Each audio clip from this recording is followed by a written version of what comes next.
Welcome to Cross Roots Media. అగ్రదర్శకుడు రాజమౌళి తీసిన చిత్రాలలో ఒక్కటంటే ఒక్క మూవీ కూడా బాక్స్ ఆఫీస్ దగ్గర డిజాస్టర్ కాలేదు.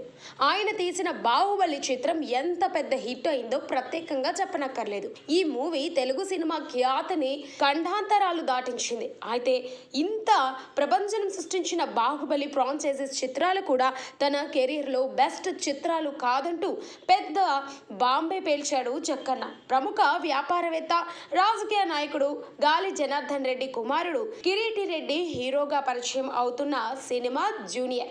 ఈ సినిమా జూలై 18న ప్రేక్షకుల ముందుకు రానుంది. ఈ నేపథ్యంలో హైదరాబాద్ లో బుధవారం నిర్వహించిన ప్రీ రిలీజ్ ఈవెంట్ కు దర్శక దిగ్గజం ఎస్ఎస్ రాజమౌళి చీఫ్ గెస్ట్ గా హాజరయ్యారు.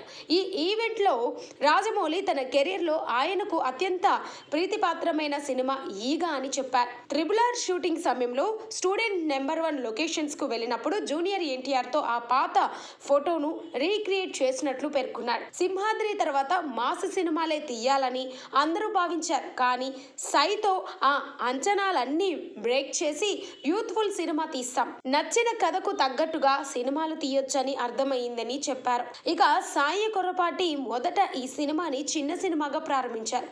కానీ కాస్టింగ్ చూస్తుంటే శ్రీలీల, జెనీలియా, రవిచంద్రన్ ఇలా ఒక్కొక్కరు చేరుతూ సినిమా స్థాయినే పెంచేశారు అని చెప్పుకొచ్చారు.